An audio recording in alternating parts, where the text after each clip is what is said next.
Hey folks, Will Peterson, founder and president of Modern Catholic Pilgrim, here with you again with our final resource video before people start heading out on pilgrimage for Mary in the month of May. We're really excited about it. Already a number of people have signed up across the United States, so thank you to those, and we invite all others to consider signing up so that we can track your walking for Mary, going on pilgrimage, and remaining connected with the community of faith and believers in this time where it's a little difficult for us maybe to feel that connection. We have an opportunity right now to walk together in a way to Mary, for Mary, in a really trying time. So thank you. You can go to our website, moderncatholicpilgrim.com, and sign up and share your experience with others and bring those prayers of yours and others to Mary in the month of May.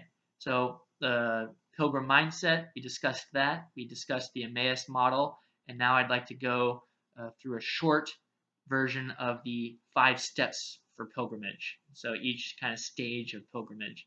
And ideally, at some point, I would give a longer video to each of the individual steps. But for right now, it's just good to understand an overview of the 5. So the first is preparing for your pilgrimage.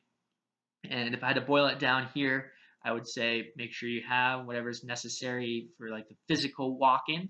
So decent shoes, a hat, sunglasses, bottle of water. If you're going more than a couple miles, something to eat. Make sure you have everything you need there.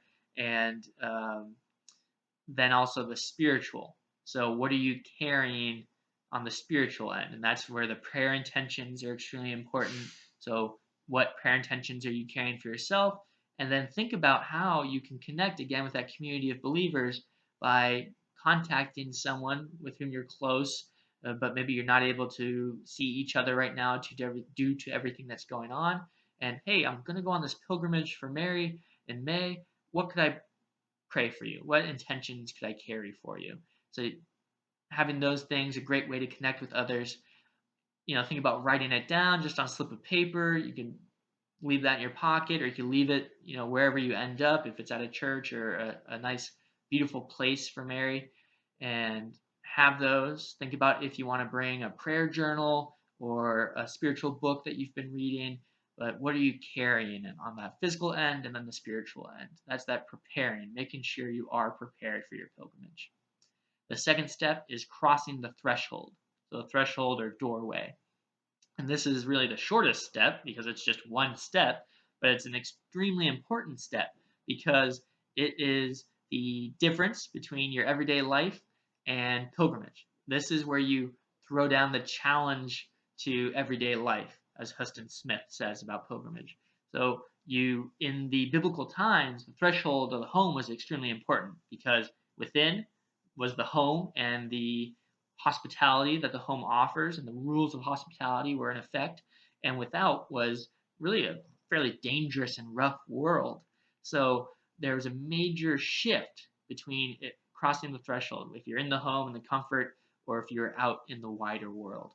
So we take that on as you step through and you become a pilgrim. You are now on pilgrimage. You are no longer in your everyday life.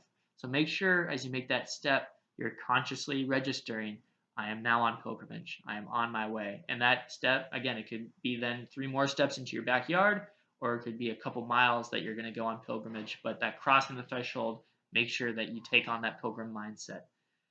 The third step would then be being on pilgrimage. So as you walk, what are you praying? How are you praying? Is it silent prayer? Are you saying a rosary aloud? Are you reflecting on individual intentions, block by block as you go? If you are with a loved one, someone with whom you've been quarantining, what have you, are you praying aloud together? That would be a great witness, right? If we had people throughout the neighborhoods of America saying the rosary as they're walking along on pilgrimage and their neighbors got to witness that. But are you guys separately taking time for quiet prayer? How are you approaching your prayer as you're on pilgrimage? And we have some resources on our webpage for that. And then the fourth step, of course, is you reach your site. And so the first thing to do is to take joy in reaching your site where you're going to bring Mary your prayers and intentions. And then to really reflect on that and make sure you take the time as soon as you get there to come to Mary and say, I have walked to you. Here are the intentions and prayers I have carried with me to bring to you. And without a doubt in my mind, Mary, God, and the saints hear the prayers of pilgrims. And so it will be her receiving your prayers, and then it's up to us to understand that the prayers have been heard and then to try to understand what the responses are. But take some time in that place, probably some time for quiet prayer. If you've got that prayer journal, if you have, your spiritual reading, if you're with another person, what could you pray aloud together? How are you offering up the intentions that you've carried? Take a rest, enjoy wherever you are, and take some time with Mary.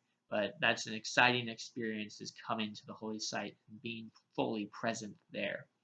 If you do want to take a picture or a video, and we can share that stuff, and again, continue to evangelize in the month of May, all those who maybe are struggling through this and not quite sure how people are bringing prayer into the world.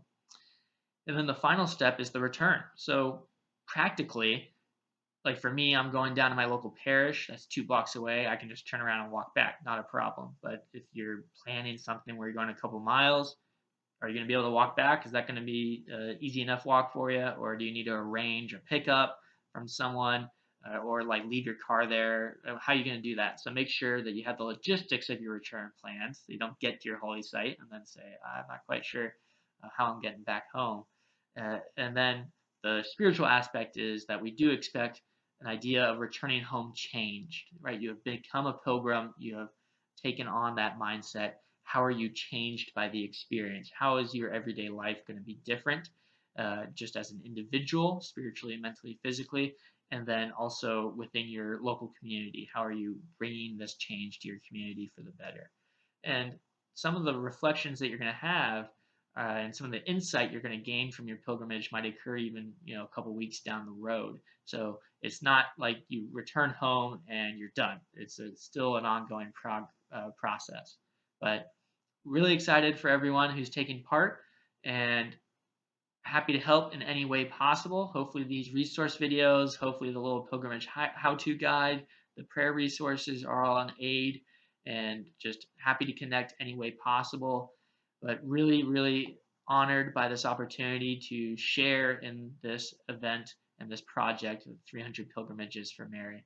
So reach out, let us know if you have any questions, and hope to walk with you all in the month of May. God bless.